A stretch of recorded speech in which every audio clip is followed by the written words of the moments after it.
Hey Sharon, what on earth did you just do?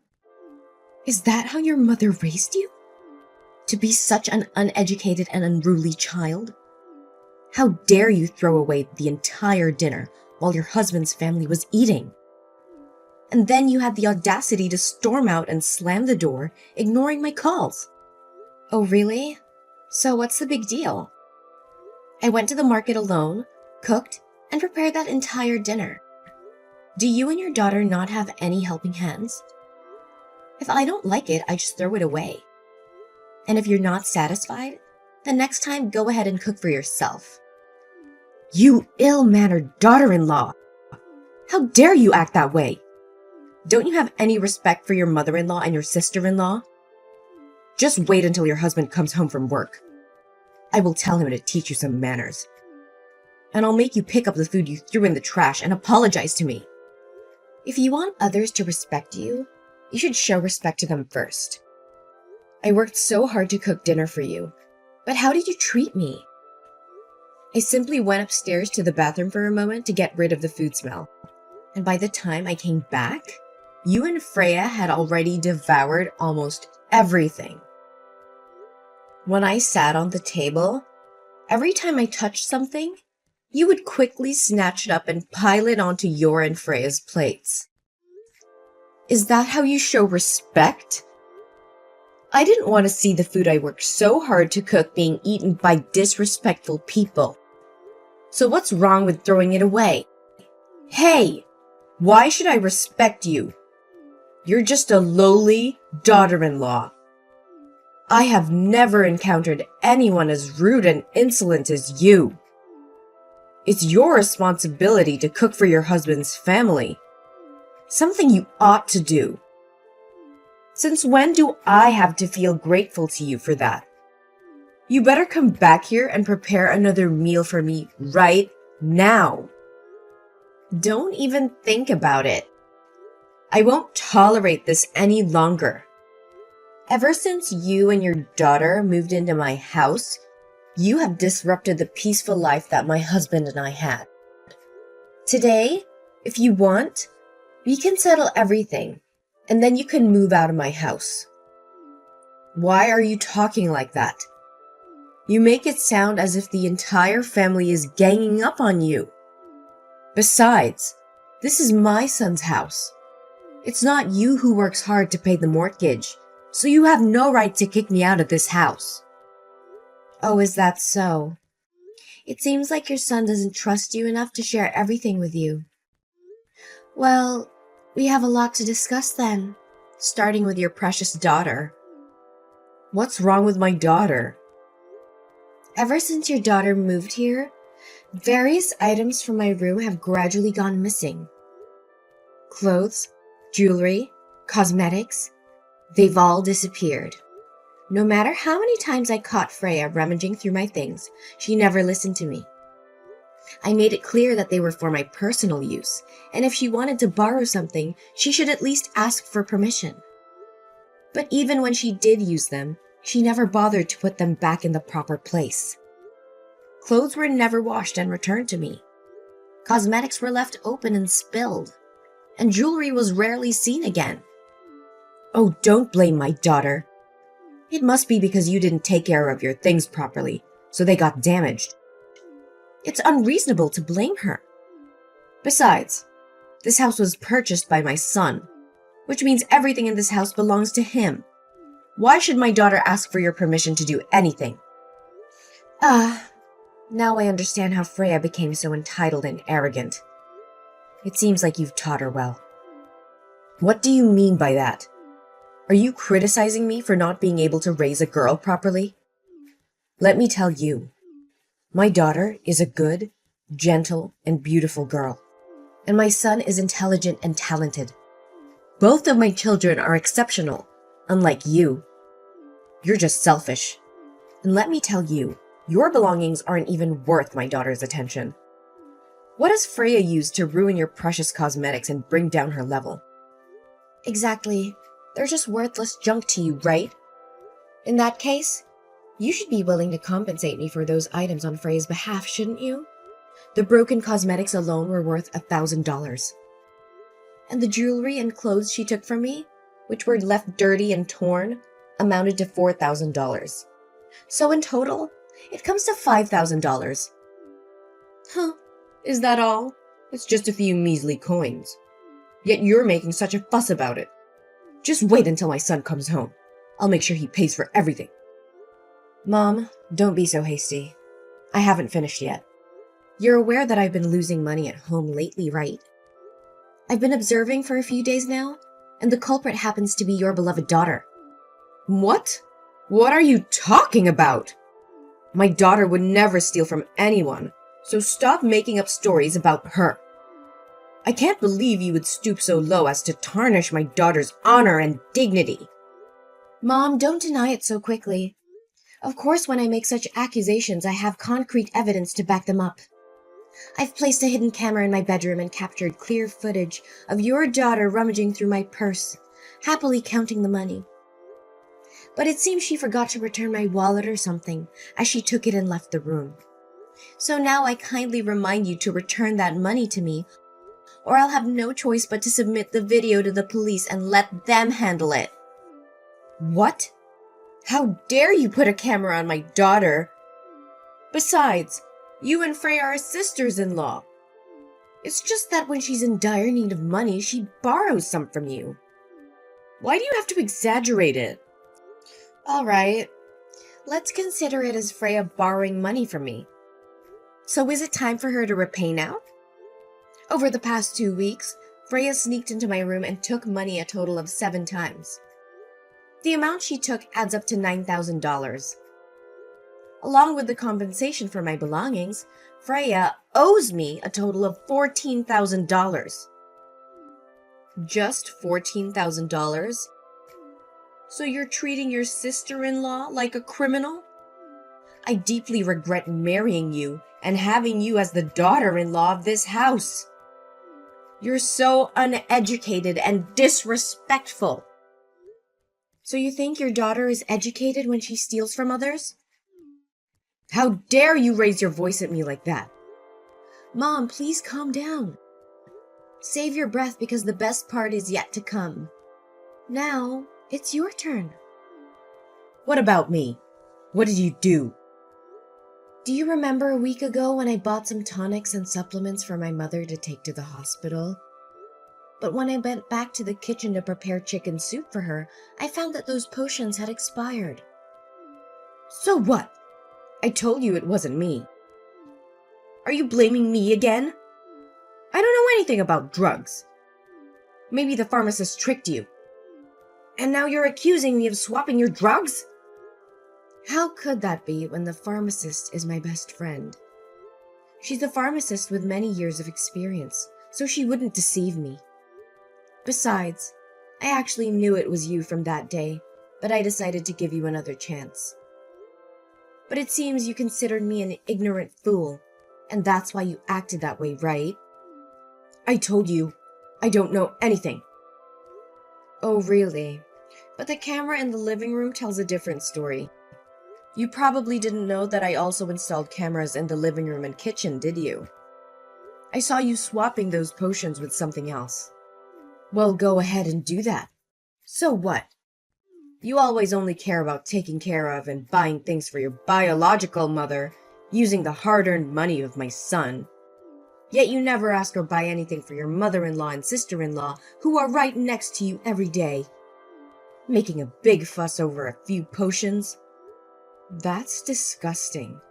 So why didn't you tell me and keep doing these impolite things? Not to mention you've been ordering online recently, but the delivery address is my company? Well, you just have to accept it on my behalf. What's the problem? It affects my work progress. Moreover, you don't pay for those orders in advance. So every time I receive the goods, I have to pay for you. But you never pay me back. Huh! I shouldn't have expected gratitude from you.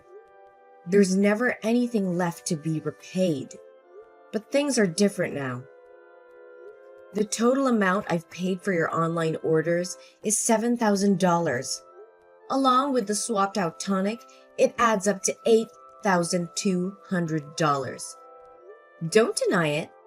I have already recorded the details of each order's value and the order numbers. If you want, I'm willing to sit down and discuss this with you. You!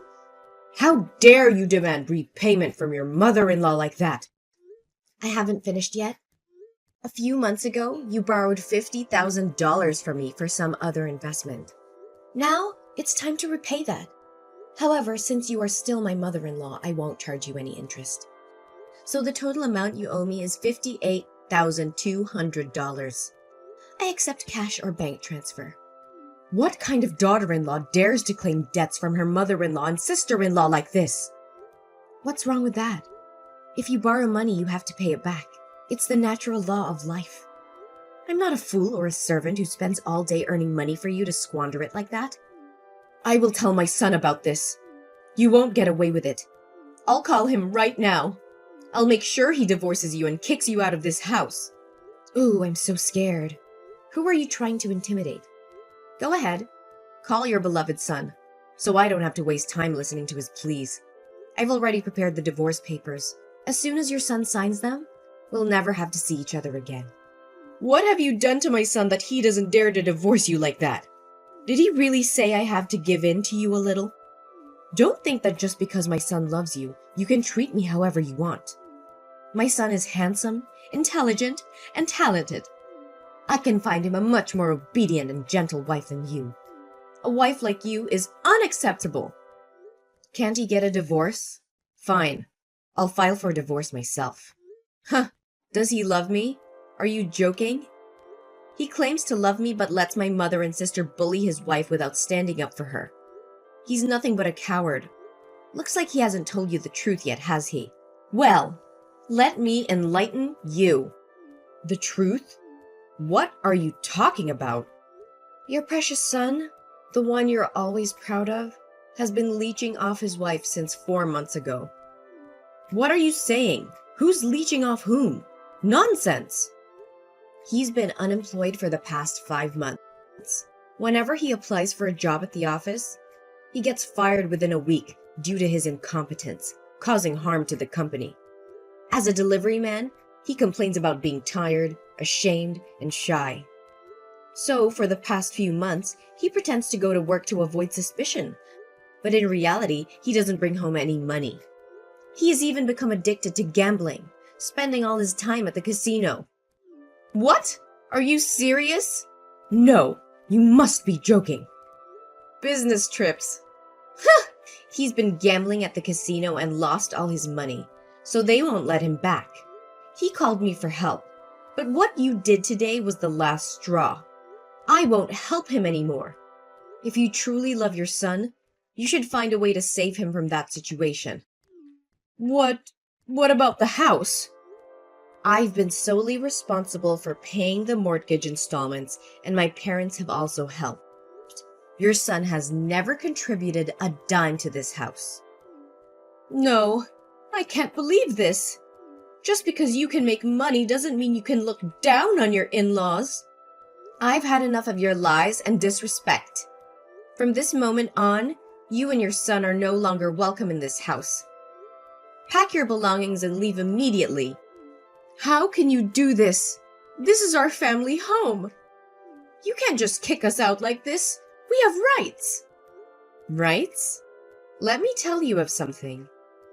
This house was purchased by my hard-earned money and the support of my parents. You and your son have contributed nothing but trouble. I have tolerated your behavior for far too long, but no more. We have nowhere else to go. That's not my concern. You should have thought about that before betraying my trust and taking advantage of me. Find a place to stay or rely on your husband's supposed talents to support you. I'm done being taken advantage of. You'll regret this, Sharon. Mark my words. I highly doubt that. Goodbye, Judy. Your presence is no longer welcome in my life or in this house.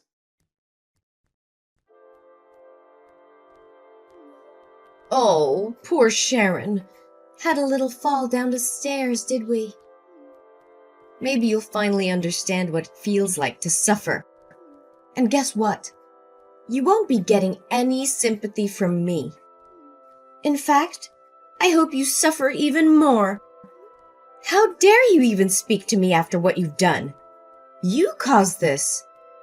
You and Freya. You are wicked. Both of you. You almost caused someone's death. And don't think you can escape from this. You'll be staying right where you belong. In jail. Waiting for the police to take you and your daughter away. That's when the real suffering will begin for you and your daughter. It'll make a perfect new home for you. What are you talking about? I didn't do anything. You fell on your own. I was just behind you. If you don't believe me, go ahead and check the camera footage in the living room. You're quite the sly fox, aren't you? I already checked the footage without your reminder. But you conveniently covered the camera with a cloth, didn't you? If you didn't have any intention of harming me, then why were you and Freya still lingering around my house even after I told you to leave before I arrived? Oh, come on. I had to wait for you to come home so I could say goodbye, and I needed time to pack as well. Besides, I used up all the remaining money to pay off my son's gambling debt. So now that I want to move, I have nowhere else to go. But isn't it karma for you to end up trapped in my box and fall down the stairs? But why are you being so tough? The stairs are quite long, yet you managed only to hit your head and bleed from your legs and fainted. Bleeding legs? Do you really not know what actually happened? It wasn't my legs bleeding, but I had a fetal derangement. You put your own grandchild in danger with your own hands. Grandchild? What grandchild? What on earth are you talking about? Do you want to know why I have been patient with you for the past 2 months since you and Freya moved in? It's because a week after you moved in, I found out I was pregnant. I wanted my child to have a complete and happy family, so I tried to be patient and hope that maybe you and Freya would change your attitudes and treat me better. Or that my husband would stop gambling and focus on our family. But the other day, I saw the true faces of you and your daughter, and I realized it was just wishful thinking.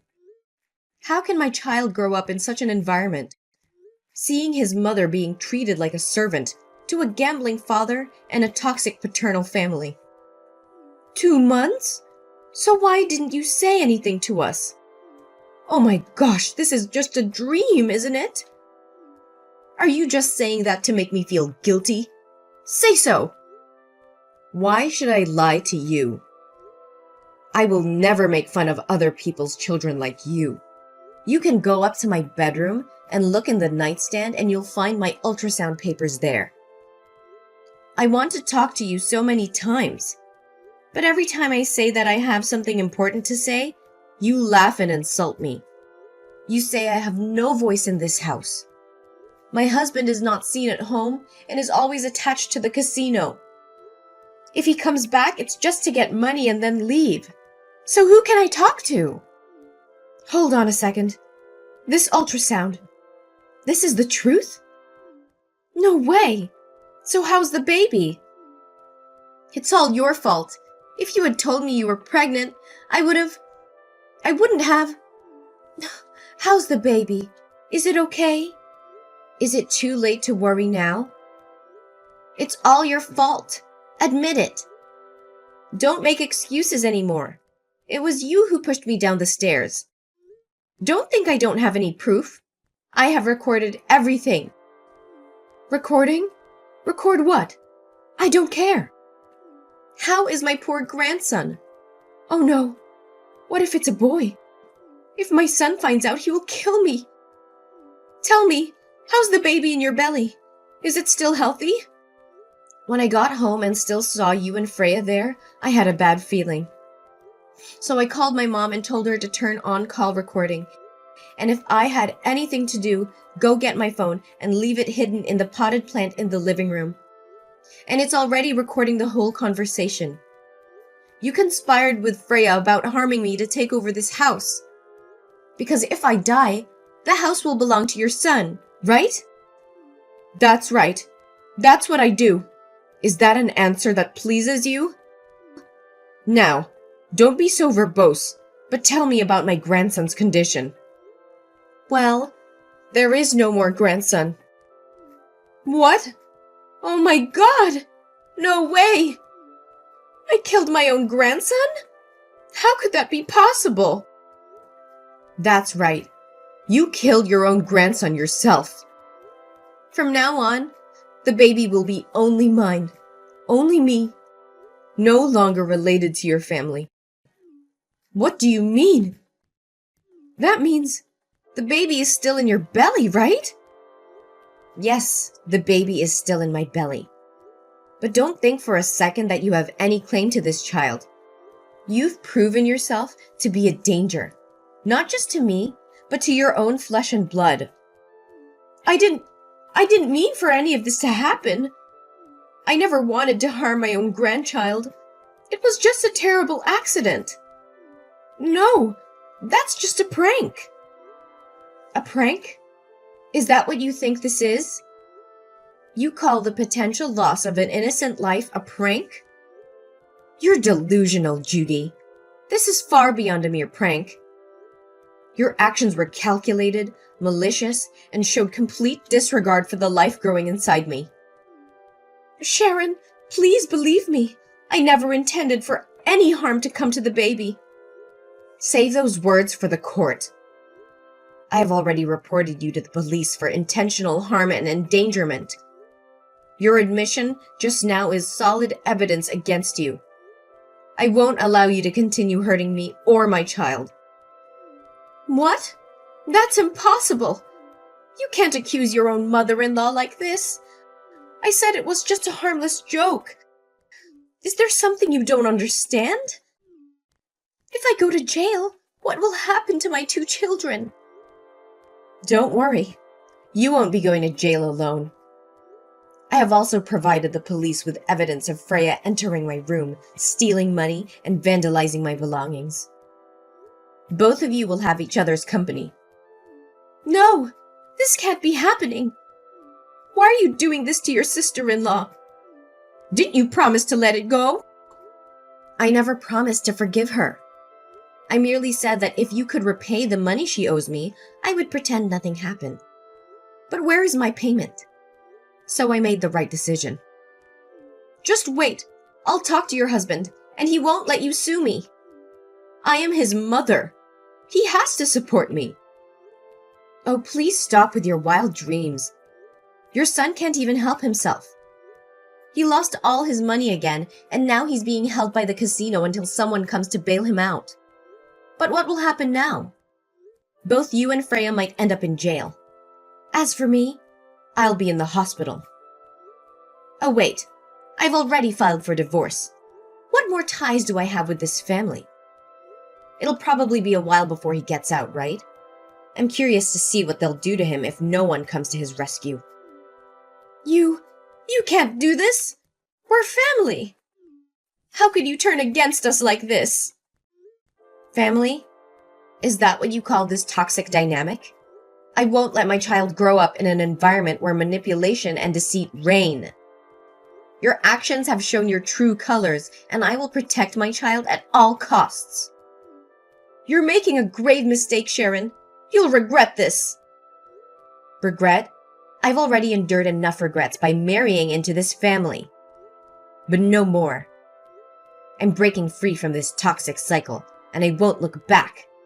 Prepare to face the consequences of your actions, Judy. In the days that followed, the evidence against Judy and Freya grew stronger, painting a disturbing picture of their sinister intentions and the depth of their depravity. As the truth unravels, the weight of their crimes becomes undeniable. Judy and Freya were not only found guilty of willful harm, theft, and destruction of property, but also of premeditated endangering the lives of others. The court showed no mercy, as the damage they had caused was irreparable. Judy was sentenced to 5 years in prison, while Freya was sentenced to 3 years in prison. My ex-husband, trapped in a spiral of addiction and recklessness, had to face the full consequences of his choices. I heard that because no one paid his ransom, they brought him to the mining area to work there for free to pay off the debt. But it looks like it will take at least 10 years for him to get out of there. As the months passed, I gave birth to a beautiful and healthy girl. I poured all my love and care into raising my child, creating a safe and nurturing environment. I embraced my new role as a single mother with unwavering determination and a renewed sense of purpose. As time went on, I found solace in my newfound independence. I reveled in the joys and challenges of motherhood, cherished every precious moment with my child. I proved to myself and the world that I was capable of achieving great things, even as a single mother. The journey wasn't without its obstacles, but I faced them head on, drawing strength